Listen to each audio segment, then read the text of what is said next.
Good morning, hello, good afternoon, good evening, depending on where you are in the world. My name is Eddie Pabon, Mr. Light and Love, here with the Leche We Are podcast to bring you some love, energy, community, healing, and empowerment. Today's guest is going to be talking about domestic violence. We got the color purple going up, so we are hoping that we have some valuable information to share with you today. It's a serious topic, but we want to sort of be a resource more than heavy, right? So let's get started. I want to introduce you all to Miss Delise Chung-Rivera of Del Caro.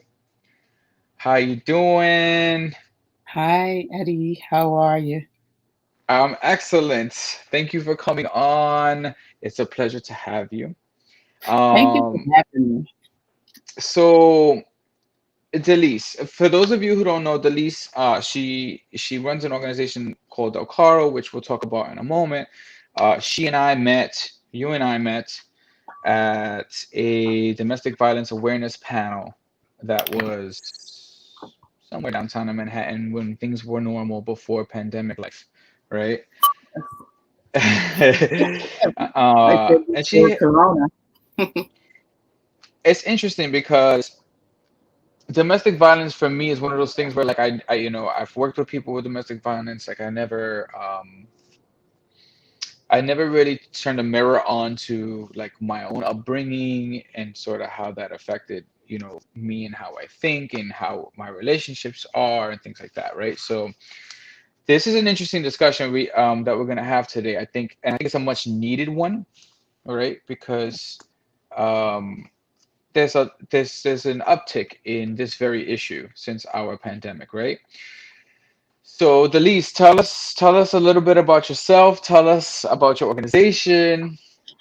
Go. Hi, Eddie. Hi, everybody. Good morning. Good morning. Happy Sunday. I'm delighted that Eddie chose me to be on the podcast, and it's so refreshing to bring a new light. For those who don't know me, I'm Delise Chung-Rivera, the founder of Del Caro Training and Logistic in New York City. And I founded Del Caro based on a need that I've been seeing because I work in a university setting and I'm part of the public safety department. Mhm. I wouldn't say the university, but if you go to my website, of course, it has the name. Um, and I've been doing this for quite some time, like planning DV workshops in conjunction with the um, the student life of the school to just bring awareness because we believe if you give the resources before, it's more beneficial than after. So preventive measures rather than Right. reactive measures, yes? Yes. Awesome. So what sort of training and logistics does the car provide? So we do a lot of workshop like CPR, first aid, DV workshop, of course, sexual assault symposiums, just being a beacon of light to the community and bringing resources, like I mentioned, because it's much needed now more than ever, as you can see what's happening in the world. Yeah, it's one of those things like where domestic violence has been around forever, right? And we sort of just have adapted to life. It's been such a normalized sort of thing, and it's not supposed to be, right? We have a Right, healthier consciousness now. We're starting to wake up as a like collective, right? right, But I know back in the day, like media, support made women look subservient, right? And it was always women's rights was a thing, right? And still is a thing to some extent. So there's a lot of progression to be made there. But with that mindset about like how women are almost looked at as like less powerful or less than what we're looked at, right? Because that's an old school frame of mind and a really naive thought process. But when that happens, then you have males sort of, it's normal to be abusive, it's normal to be oppressive, right? It's normal to, and so there is no issue there. And then we make progress in our consciousness, hopefully, and we start to see, well, that is an issue, right? And women are dying, and men are dying, because it's also like a duality, right? There are men who are in domestic violence relationships as well. Of course. So tell me, I'm interested. Like, I'm always interested in why people do what they do. Like, what made you wanna target domestic violence? Like, how has it personally affected you? Uh, it's kind of close to home because, growing up, and it didn't register until now. Growing up, it was nine of us, a very large family, so to speak. Um, and it was always yelling, my dad and mom always screaming at each other. And as I grew up, I thought that was normal, you know, and you kind of like go through life thinking that's somewhat normal. And then my sister, she was in a situation with a guy who she married and who was very abusive to her. And, we think, and the doctors believe, because she ultimately passed away with breast cancer, because she would get hit really bad with irons and thing. And we're talking about, this is back in Guyana where I'm from. So it was very, back then it was very under hush. Like nobody spoke about DV, but a lot of the families were affected.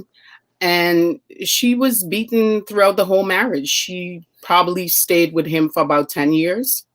And it was kind of normal. She would leave and go back. I would see my mom, I was a child then, probably like 10, 11. My mom would go and take her from the home, and then she'll come and stay by us, and then she'll go back because he'll come and say, oh, but I love you and the kids. And, it's Gaslighting kind and of like, like a vicious cycle. yeah, it's harsh. I'm sorry to hear that about your Yeah. sister, and something that we have in common, actually. You shared that you have like the nine of you, right? Yeah. There's there's seven of us from mom and like four from dad. Yeah. It's just like 11 of us. It's Yeah. a lot of us. They were busy, Hello. but uh, it's, I mean, in all seriousness, I noticed that I tend to like try to make like jokes and laughs out of Of tough course. situations, right? As like a defense mechanism for my own self. But Yeah. in all actuality, we're talking about some serious, heavy stuff, and I would, like you said, a resource today. Hopefully, this podcast can be some sort of a resource to anybody who's experiencing domestic violence in a situation, or maybe dating someone who feels like it and they're not sure what it looks like. So Yeah. I want to, dive into that a little bit more, and really sort of spell it out for people, because when things are normalized, like what we were talking about, then what I worry about is that there's this normal behavior, this repetitive cycle that continues in Mhm. other family sectors, and so children are being raised that it's okay. I know personally, I've worked with some children recently, and I'm not at capacity to like to intervene, because I'm like contracting with an organization, and Right. I'm coming in to provide mindfulness, to the kids. But one of the kids is clearly being some sort of abused at home or neglected, and she's a female, and she comes from Muslim religion, and so there's a lot of like disempowerment there with women, I find personally. And I don't know if this is factual, or but from what I understand, like, you're not supposed to show your face. And I'm not attacking any religions, I don't want to offend Yeah. anyone, I just sort of want to understand how this empowers women, and how this is coming from a place of love, right? Everything we talk about is love, energy, Right. community, healing, empowerment. Does it feel good? Does it feel like it's growing you? Are you being empowered? Or are you being disempowered? Are you feeling closed? Are you feeling anxious, depressed, scared? These are signs, right? I'm Yes. assuming. So Yes. you help me Yes. out here. I'm Okay. You're the yes. expert. I'm just sort of like Yes. Everything that you're saying so far is actually factual. And I think when it comes to DV, it's obviously it's a culture disparity between, what a Muslim, or I say religion, may go through DV, and then somebody of maybe of Catholic or a different religion, they might be more outspoken, versus somebody from a Muslim background, because in certain culture, and I can speak for myself, in Guyana growing up, there is a lot of Muslims, Indians. So DV was kind of a norm. Like, you would always hear the dad yelling at kids, cursing, saying derogatory things, and throwing, different instrument. And you kind of think that's the norm. And for their culture, they never spoke about it. So I can definitely see that, certain religion, they don't really speak about it. And it's not that it's acceptable, but it's just that certain things they don't talk about. They were taught not to speak on certain things, and especially women from maybe the Middle Eastern background, they are deemed as, not to speak, let the man do all the talking, um, Yep. you know, because the university that I work for, a lot of it has different ethnic backgrounds, and you'll see, and I've dealt with many cases where I can't get into them, but where you may have somebody from, let's say, from Pakistan. He or she may be experiencing DV, but they're told, listen, just don't say anything. There's not a problem. Just keep it on the hush. You're not allowed to speak on this, And so Yeah. you're kind of brainwashed, Yep. um, to accept this as normal behavior. Yeah. Which I think just plain out fucking sucks, because it's Yeah, like, life yeah, is so short, and we're these poor little girls are being, yeah, told you have to act and feel a certain way. You're not allowed to feel outside of that, and yeah, or operate outside of that, and it's so limiting, and depressing, right? And yeah, scary. It's scary to be scared all the time. To be in fear, to living fear energy 24/7. You just don't know when is the next yeah, boom. You know what I mean? And it's tough. Shout out to everybody yeah, that's staying strong in tough times, and people who are exiting situations that don't serve them. Blessings to you. yeah. You don't And the deserve pandemic anything didn't less than love. The pandemic has made it really difficult help. because we have to stay home, right? Yeah, And before, men were going to work, right? yeah. Or women were going to work. Mm-hmm. And I want to be clear about that for a second. Like, do we have any statistics on, I would like to look this up, any statistics on men who are in domestic violence relationships? Because oftentimes we sort of like focus on women, and we'll Yeah, get, we'll do, for all intents and purposes, we'll sort of cover yeah, both. I know we talk as a society and culture more about women naturally, but in my experience, there are men out there who are being abused by of women, course, and in the same capacity, and of in course. it feels the same. It feels scary to see and experience. I remember in the street seeing a man getting beat up by his girlfriend, and he looked so embarrassed and demasculated, and I felt bad for him, and Of he course. just didn't even put his face up, like, and you could see she's like, watch when we get home, and I'm like, oh my God, there's more, Yeah, like, yeah. so It's equally bad for men, but like I said, men are taught to be macho, to be, suppress your feelings. Whatever feelings you have as a man, you don't show it, because remember, as a kid, your parents would say, "Be a man," that kind of statement. So you're like, okay, so if my girl is hitting me, okay, that's nothing. I'll just suck it up, and that's how men statistics are never really reported. yeah. It's kind of suppressed, versus female, they're more than likely to come forward than the male. Yeah, and so I pulled up some statistics here while we were chatting for a second. It says, statistically, 20 people per minute are being abused by their partner. And Yeah, these are US facts, and it's national statistic, and that's reported, right? So those are yeah, like the ones that are making it to getting documented. How Correct. many people are not reporting, right? How many Oh, a people are lot. in domestic? Oh my God, so many. A lot. Um, it's terrifying. Like and I don't want to. Again, I'm always positive. I'm always keeping it Yeah. about being positive, and this is just one of those topics where you just can't be positive about it, other than being the resource, the resolution. You know what I mean? Sort of Correct. like being the light and the reality that if you are in a domestic violence relationship and you're watching this, I want you to know Mhm. that you have the power to take control of your life. You have that within you. You just need to just look inside and find that strength and do what you need to do for yourself to be safe. Okay? Exiting a situation that does not make you safe is not being, it's not betraying your partner, it's this not the wrong thing to do. It's not love if they keep saying sorry and they keep doing it again. Okay? You can love people and let them go in love, but for your own protection, for your own safety. I always say to create your barrier, right? And this is a perfect, I love the logo for that. It has so I many do different like things too. in it. I gotta get my But merch.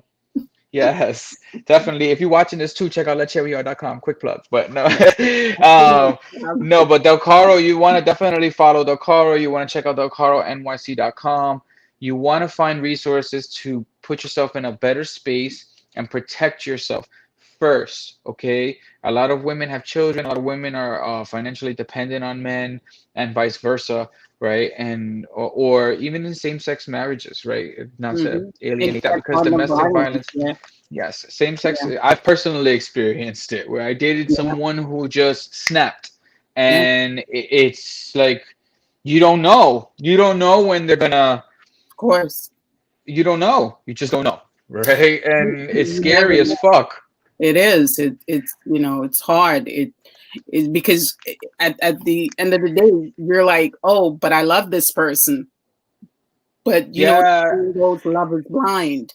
You it's a know. tricky, and we're taught like if you love someone, ride or die. You know what I mean? And all these things that are like you have to just deal with bullshit and you have to deal hard, and it doesn't matter if it's self-sacrificing. That's true love, and that's not.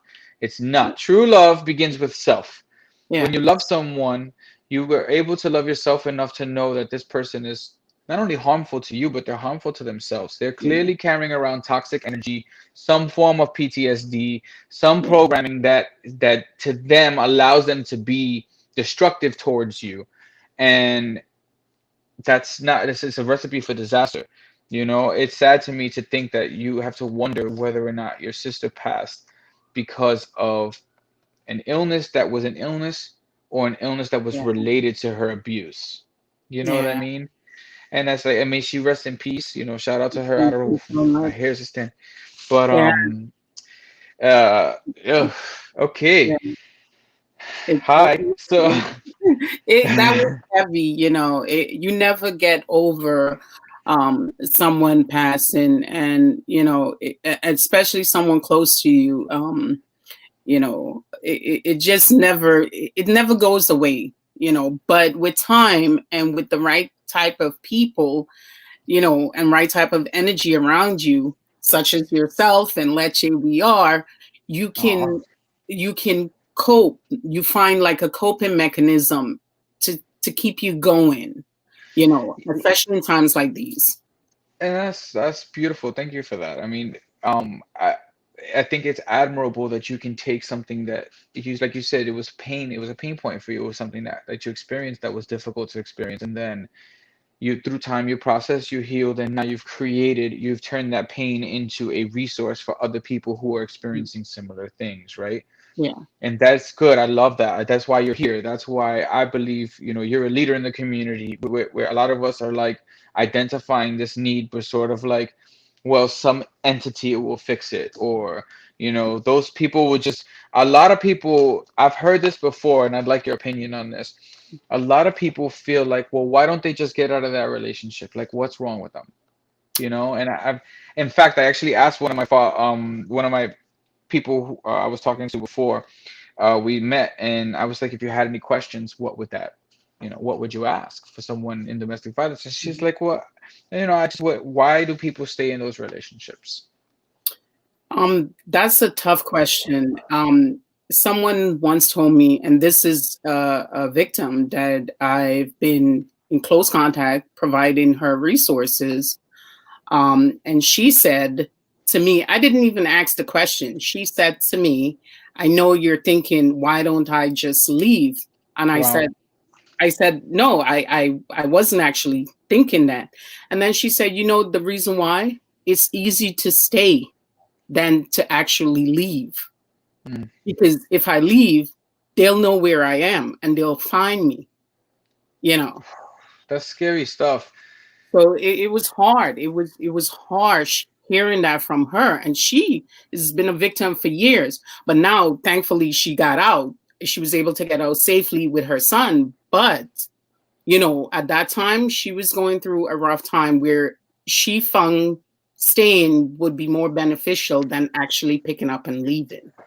Yeah, and you said something that was also profound that I think is one of the reasons as well, right? That to answer my own question, it's like the children factor. Like I noticed that a lot of women and a lot of men, because again, I've met a lot of men, and I'm like, wow, Mhm. this happens more so than not, that are Yeah. like, I don't want to be in this relationship anymore. We're destructive, but we have 3 kids, Yeah. and I gotta stay for the kids.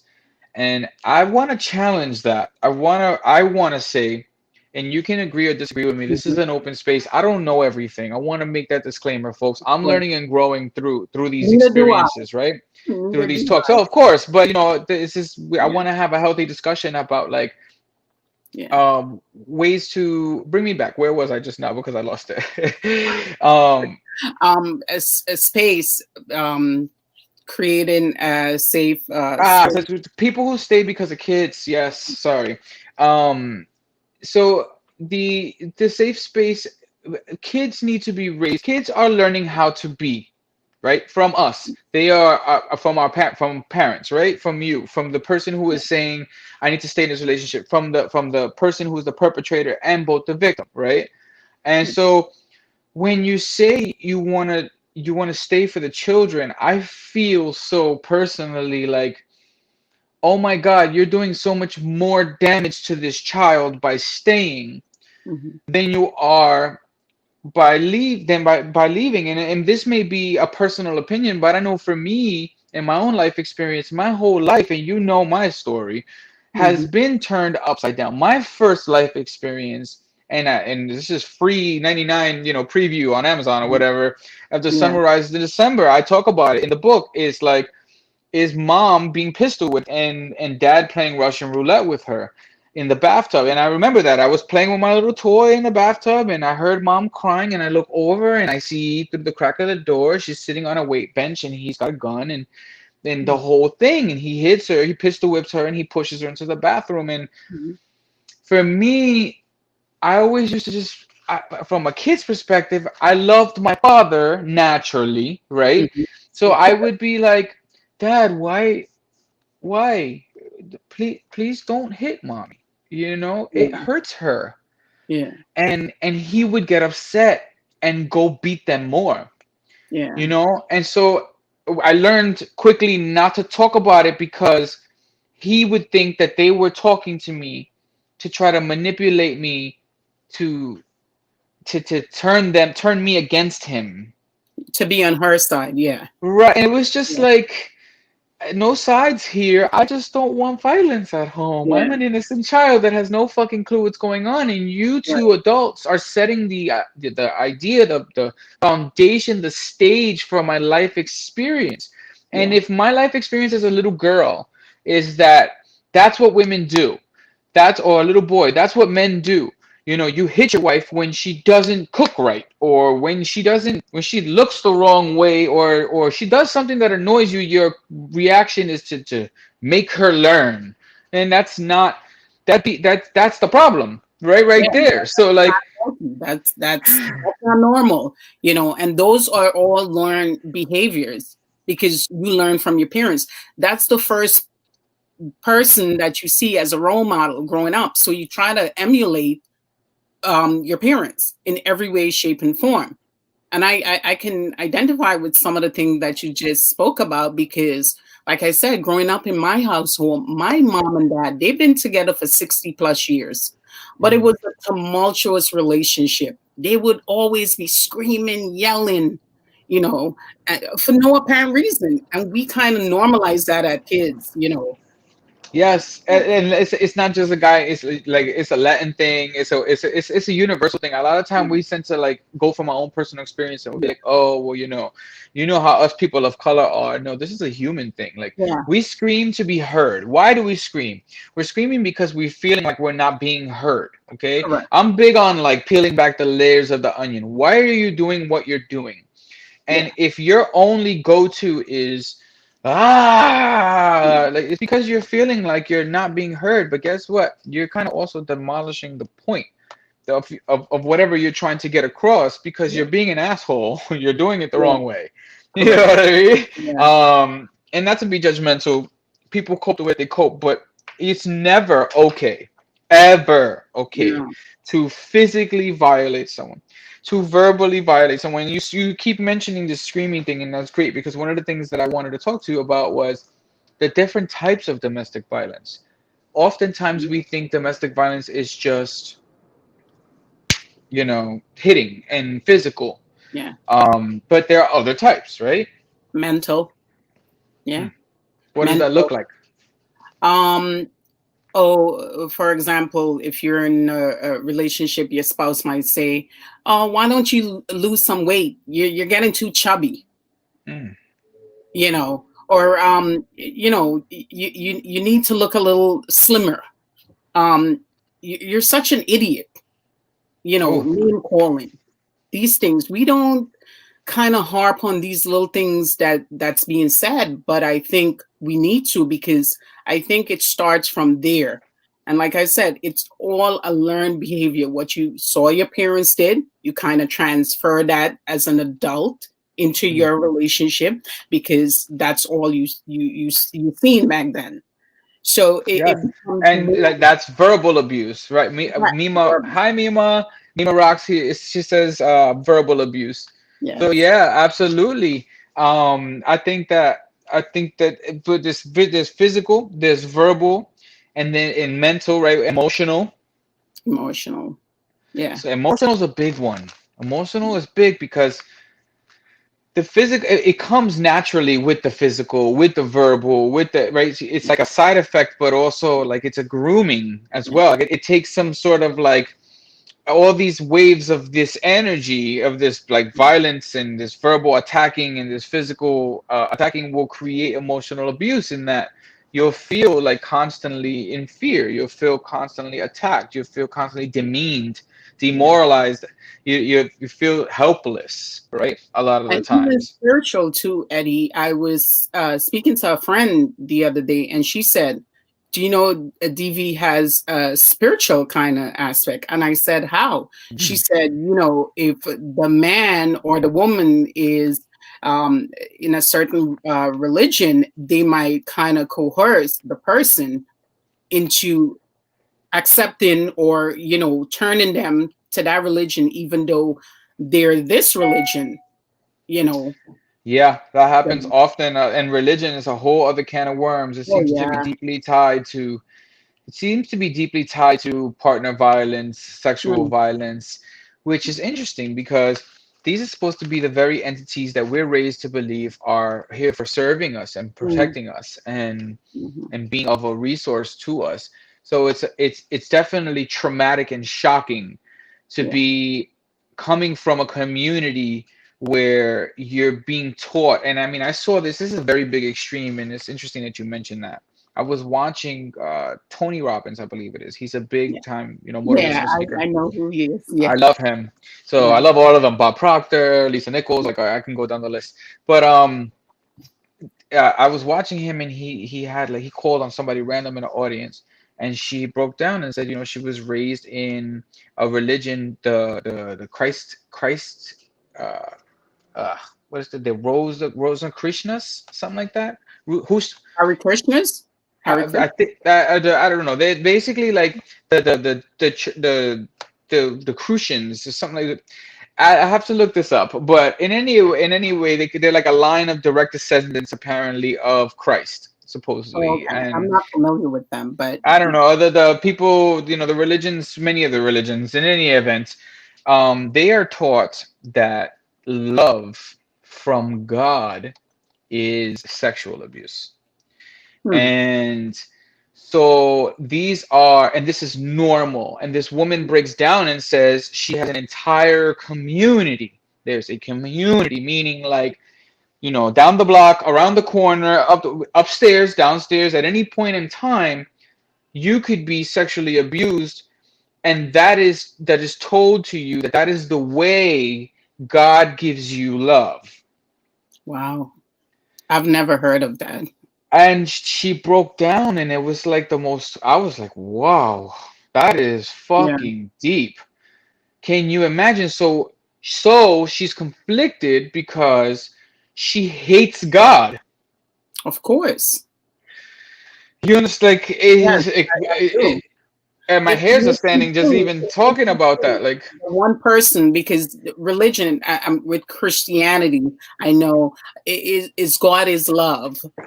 He's divine love, and he has no barrier. He loves everyone, every race, every nationality, every sexual orientation, everything. So here you have it. This woman is saying X, Y, and Z about her abuse being something from God. I would hate God too. and she broke and said, this is not just me. This is the norm, that your neighbor can say, come over and play with my daughter, and have a three-way with you and the daughter, and these are children, and it's just dad giving love through God. And it's fucking sick. It's It really is. twisted. Like, it's just like, oh my God, I don't even know how to address that. It's one thing that I don't support in Leche. I always say this, Leche is an open community for everyone. Love, energy, community, healing, And empowerment. that's what I love about it. That does not have anything to do with abusers. I do not welcome abusers unless you are in rehabilitation of self, and you are truly repentative in terms, and I'm not talking about a spiritual level, I'm talking about you are sorry that you had no clue and you came back to consciousness somehow. And typically this doesn't happen, unfortunately, because people are narcissists that typically Of abuse, course. right? And Yeah. narcissists are all about, like, the programming of a narcissist is fuckery in itself. It's like all about me, fuck you, and I'm gonna stomp on you and anyone to get in my way, And and I that's don't a feel learned bad about behavior. that. That's a learned behavior, I think. And a lot of times you get it from your parents. But it's interesting because I had the opposite effect. Like, I came from, well, then maybe mom's influence is like what I'm carrying, but Yeah. my mom was loving and Christ consciousness Yeah. and all that stuff. And um dad was like the devil, Yeah. and he literally, actually, he chased me around with like a little fucking devil mask that With a he had. And pitchfork. he would no he had a little, like, a metal heavy Oh, devil mask, and it scared the fucking living shit out of me, and he chased me around with it, and he would tell me, the devil's gonna get you, the devil's gonna get you, I'm the devil's son and you're my son. And it was just very fucking weird. I was raised so weird, like, duality of shit. we all can identify with some aspect of being raised weird. So, like, I can identify with screaming because it's something that I'm working on, and it's still not working, but I've worked on it. I don't scream anymore and to be heard. Like, I don't need to scream to be heard. I Yeah. can say what I need to say and just get it off my chest. And I don't need to be, I think we're almost taught that, like, when you're trying to make somebody feel your pain, because that's what's happening. When Mhm. you're feeling triggered, you're feeling an emotional response, and then you're trying to externalize that and make someone else feel it. And this is where the perpetrating begins.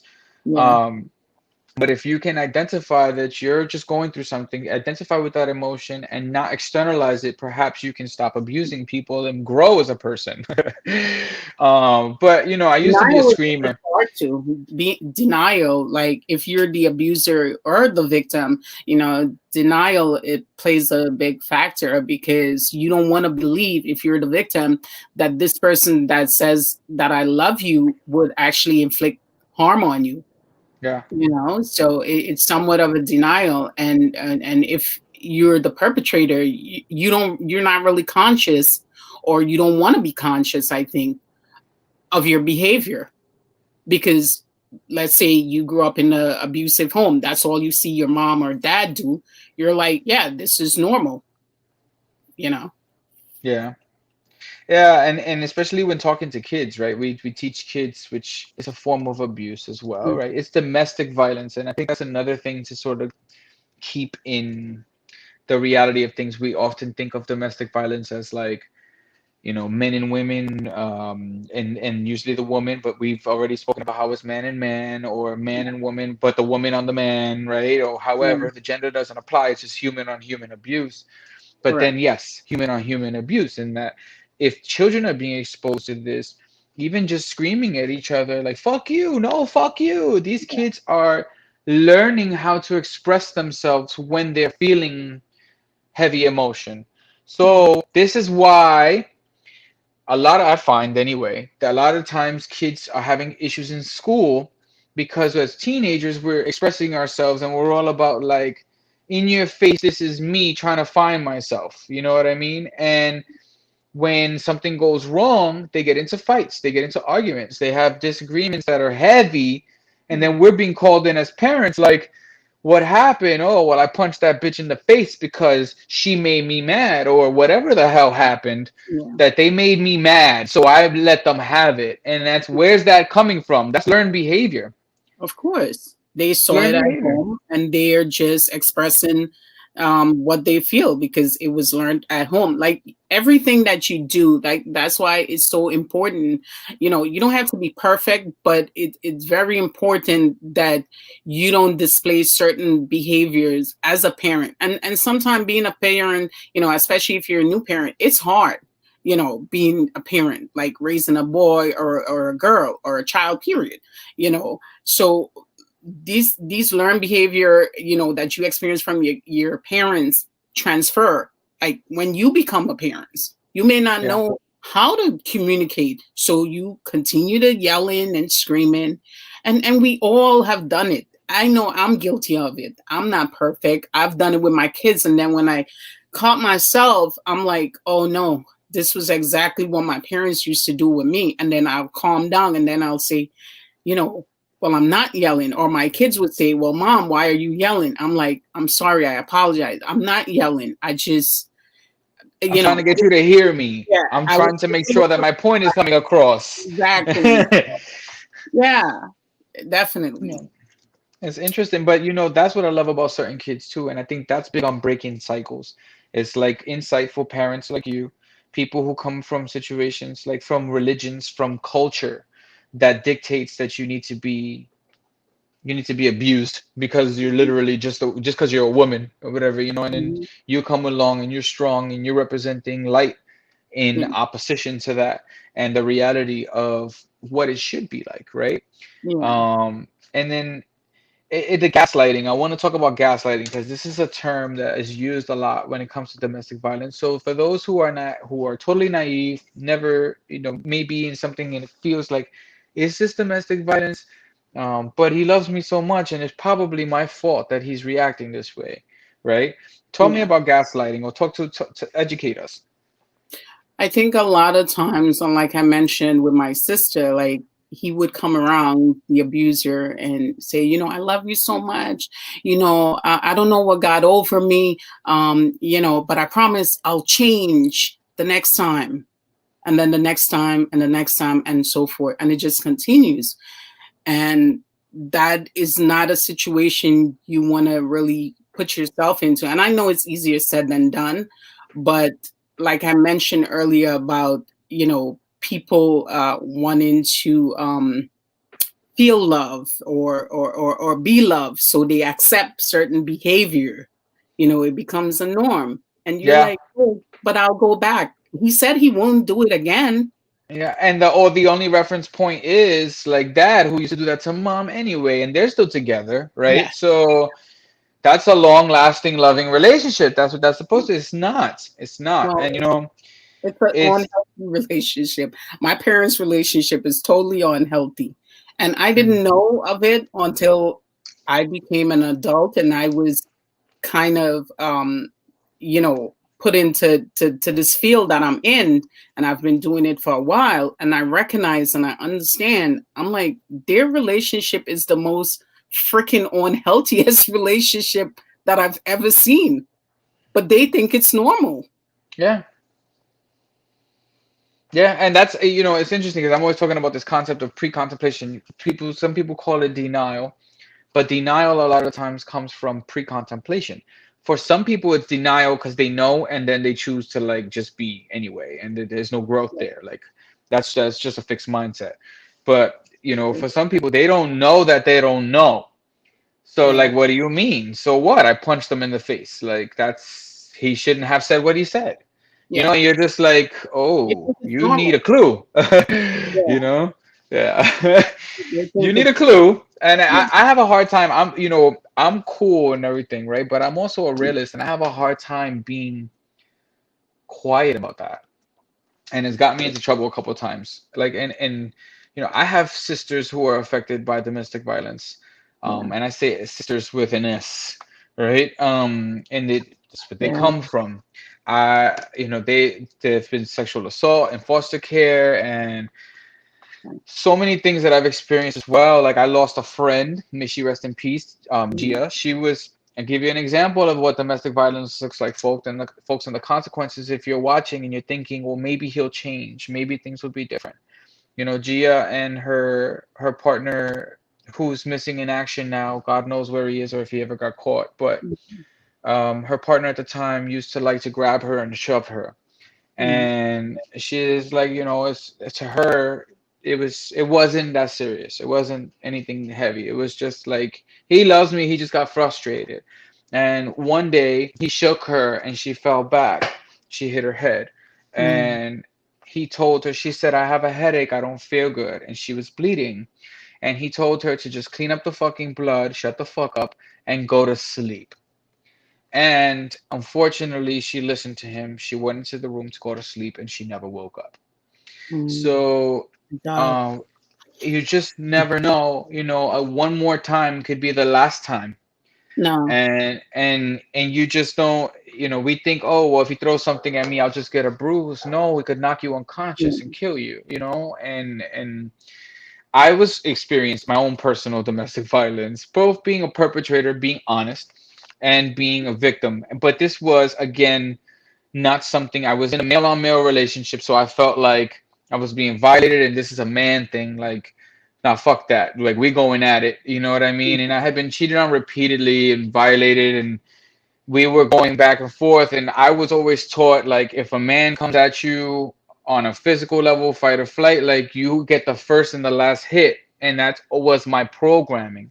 yeah, So, fight or flight, we're arguing, you in my face, I'm getting the first hit. Like, and then I realized like I'm hitting the person that not I never did it like you need to fucking listen to me, or it yeah, was like you're screaming at me, please give me space. Like I'm good, I'm losing it, like, and then it would just keep on and keep on and keep on. Like you said, their only learning is screaming. Mom is a screamer, yeah, and then so I after that relationship I was like, never again.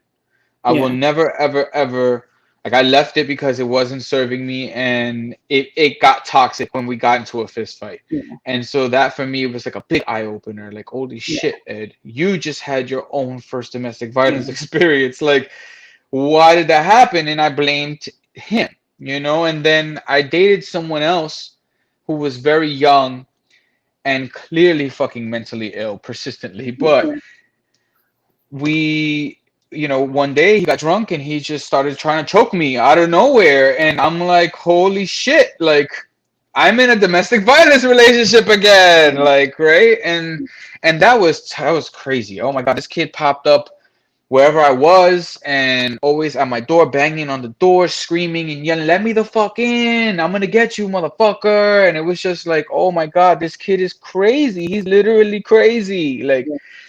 And then I still stood. And then I had to deal with like, why am I staying in this relationship? This It's this not kid is for gonna you. flip the fuck out.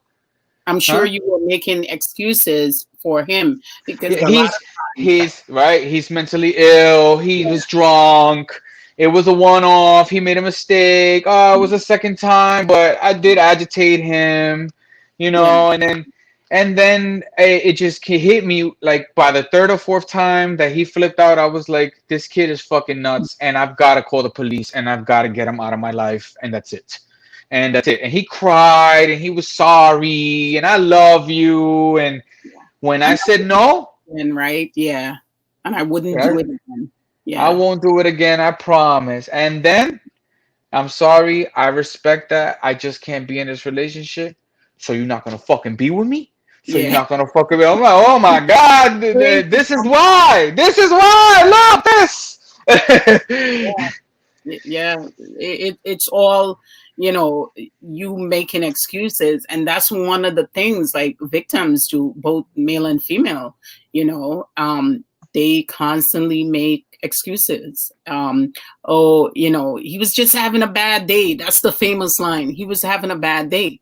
So my thing is that you're responsible for your own actions. Oprah said that best, and I love it Yeah, yeah, because people like to do and say things and not be held accountable.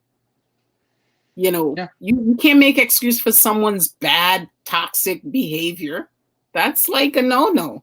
And yeah. I know it's easier said than done, because if love, we all know love is the trigger, and if you love somebody, you'll turn a blind eye and say, I'll forgive them. But no, love shouldn't hurt. Love, that's the golden rule. It shouldn't hurt.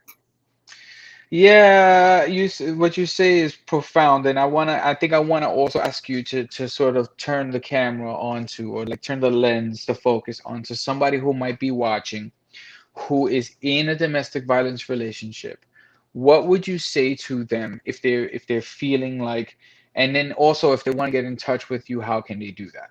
So first, what would you say to someone who's in a domestic violence relationship right now? Listen, I know it's very difficult, and it's easy for me to say to leave. And I know sometimes it's not always easy to do that. But think of it as your life is priceless and you only get one chance at it. And if you have children, they only get one chance. And you need to see them grow up and become and blossom to the adult that you desire for them. So leaving is your only option. Yeah, Now, we can do it safely. It doesn't have to be abrupt. It could be a safe transition. And safe meaning getting the right resources, aligning yourself with the right people, making an and exit plan.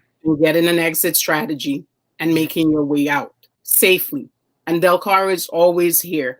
You go to the website, we have our number there. Somebody will always answer you. Um, That's because that beautiful. phone is also linked to my phone. Hmm. So I don't miss a beat. And Del Caro has been helping families in Guyana who's been affected with DV. Like, we give them baskets, food basket, since this whole pandemic started. We don't broadcast it on social media because some things aren't meant for social media. Yeah, well, I want to say thank you too for being so great because you're so supportive. You've been supporting Let's We Are from the beginning. I launched this concept thing and you've shown love. A lot of people talk a lot of game about being supportive, but they don't really support. Oh, I And you absolutely do. And she's all love, y'all. She's real deal. So, yeah, if you are in a relation, thank you again. But if you are in a relationship that is a domestic violence situation and you're watching this and any of this stuff has sort of sparked a light bulb and you're like, oh shit, I'm in a domestic violence relationship.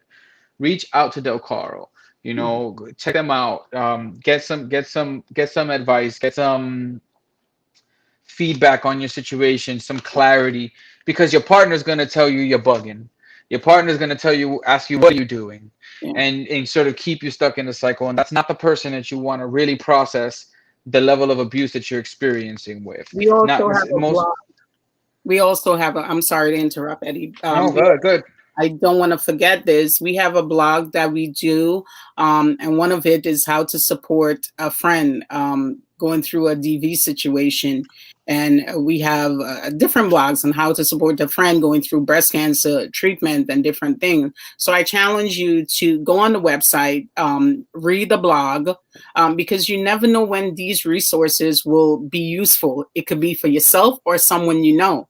You know, Yeah, you, you say something that's so. If you're a family member of a domestic violence victim, right, you could probably use some of these resources as well.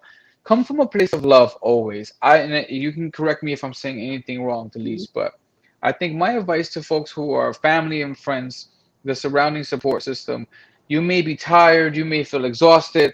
He's always calling whenever they get into a fight. They're always fighting. They always go back. What's the point? You're just going to go back. But if you were this person, would you need the love and support? Be unconditionally loving to the victim, to the person that is going through the situation, because at any point in time it could be you. And also they don't need verification that they don't have anyone else or any other options. They yeah, need verification that they do have other people, that they do have options, and yeah, you just need to be there for them when they're ready, not when you want them to be, but yeah. when they're ready to be. And that's important. No judgment, and we should show a lot of empathy. You know that's a lot of people. You know, I think lately because of the pandemic, um, that kind of grew on a lot of people showing empathy, you know, and especially for people that's going through any situation. It could be DV, you could be going through a medical condition, it could be anything. You never know what somebody is going through. That's why it's imperative for you to show a little empathy. You know, Yep. put yourself in their shoes. How would you want to be treated? Treat others the way you want to be treated. You Yep. know, it goes a long way. Yep, no judgment. And that's all about Leche, all mindfulness. Mindfulness is simply bringing your awareness to whatever the present moment is, free of judgments, free of Yeah, reactions, free of being harsh. yeah. So definitely tell us how to follow you, where to find you, We're how on people can get. social media. We're at IG is Del Caro NYC, and Facebook is the whole name, Del Caro Training and Logistics on Mhm, Facebook. mhm. We have a nice little community there on Facebook, and we also on Twitter at the same handle as Instagram, Del Caro NYC. So, and of course, you can visit the website as always. And like I said, my phone is also linked to that hotline on Del Caro. So you'll be getting somebody 24/7. And I literally mean that because sometimes, you know, I don't sleep. I'm up all night doing stuff for Del Caro and different things. So, you know, All right. That's beautiful. Well, thank you for doing the work that you do. Thank you for coming onto the podcast and for shedding some light and love on a dark, heavy topic.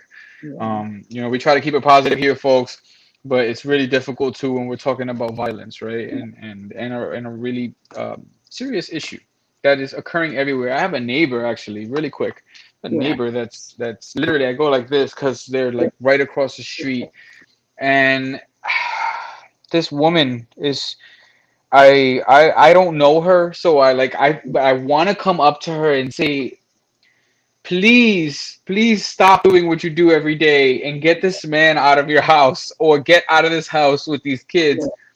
There's like mentally challenged children that are clearly in another world sort of deal out in the streets, and he's beating up neighbors, he's beating her. The cops get him arrested all the time, and he keeps coming back home.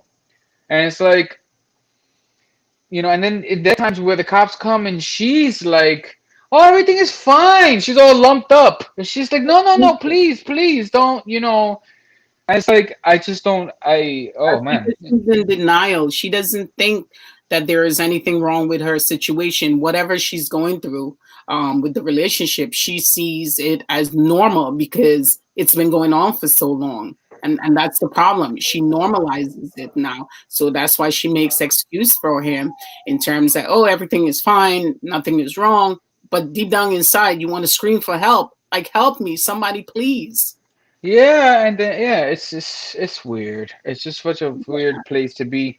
And I could see how people get frustrated. It's like there've been a couple of times where I've seen domestic situations in the streets, and I don't know these people, but I call the police just to be a good citizen, get the Yeah. police out because there's some abuse going on right here, and the police will come and they go literally from like fighting each other to Yeah. no, Like, no, no, everything's fine, everything's fine, we're fine, we love yeah. each other. Yeah. You Yeah. know, it's just like, Yeah. what the Yeah. fuck? I've seen that. So now I'm looking like I made a fraudulent 911 call and shit. You know what I'm saying? Yeah. It's just crazy. I've seen But that. it's still in all, I'll make that phone call, baby. Of Cause you course. know what? You just never know, and I would hate to be the witness to something that some murder or something, and like I just could have made the call and I didn't, and so That's my spirit for just compels me to. law enforcement. What you do and many other citizens do is called bystander intervention. Mm. Like you're intervening, you're a bystander. You don't know who these people are, but you're doing your due diligence. The minimum you could do is pick up the phone and call 911. Yes, yes, You know, yes. yeah, The least you could, yeah, and I've seen people like fighting in the street. People walking around them, going about their business. It's really we need to be more connected, yeah. folks. I Okay. think we became numb society For- where people will just pass. And I think this was before COVID. Now it's a little bit different. But before COVID, I think we were so numb to everything that was going on and oblivious to everything. Somebody could be beating someone and we would just walk on by. I've seen it done numerous of times, you know. yeah, But now I think people have a little bit more empathy.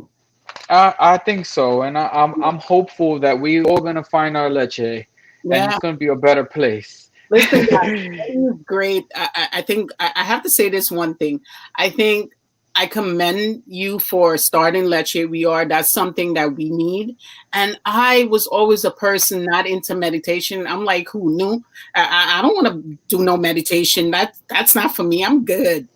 Until I did a meditation session with him, and it just calms my nerve. Like I was anxious, I was flustered, I was like, because I was going through something, and I took that time out to let go of myself and draw my inner peace. And by doing a meditation with him, listen, I had like the best week ever. That's Seriously, awesome. Like you're making me emotional. Thank you for that. I appreciate seriously. that, and I'm happy that it really works, folks. If you're interested in mindfulness meditation, get in touch with me. I'm actually doing a mindfulness program coming up soon, but check out lecheweare.com. It's free. Check out Dakaro NYC. It's always good to be educated, even if you're not in a situation like you said in the beginning of the podcast. You may not be in a domestic violence situation.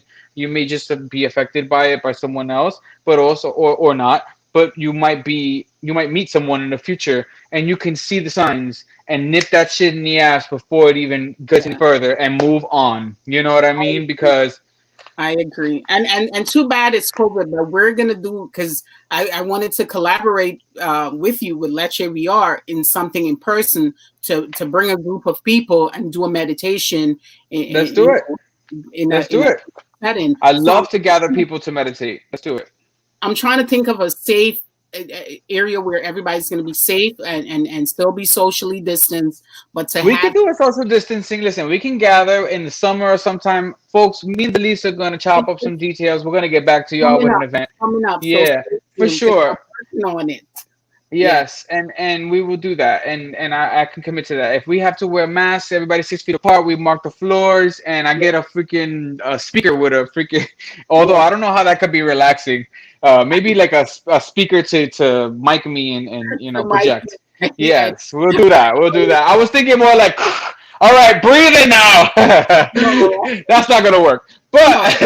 But but He's great. He's great. And I think to do a mindfulness with Del Caro in person, it's coming up because I really want what I experience. And I know a lot of people have this same ideology in terms of I don't need meditation. Sorry. This is not for me. I'm not going through anything. I'm fine. I don't need that.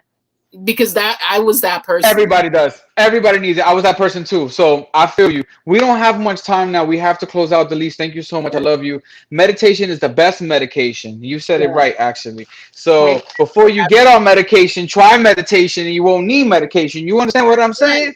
All right. So listen, if you're watching this, thank you so much. Let us know what you thought about it. Share it with somebody who needs it. Until next time, know that you are limitless, light, love, and potentiality. Protect yourself and love yourself enough to know that you deserve to be in a loving, healthy, nurturing relationship and nothing less, baby. Okay? Thank you, Delise, so much. I love y'all. Thank you for Take having care. Happy Sunday. me. Peace. Bye.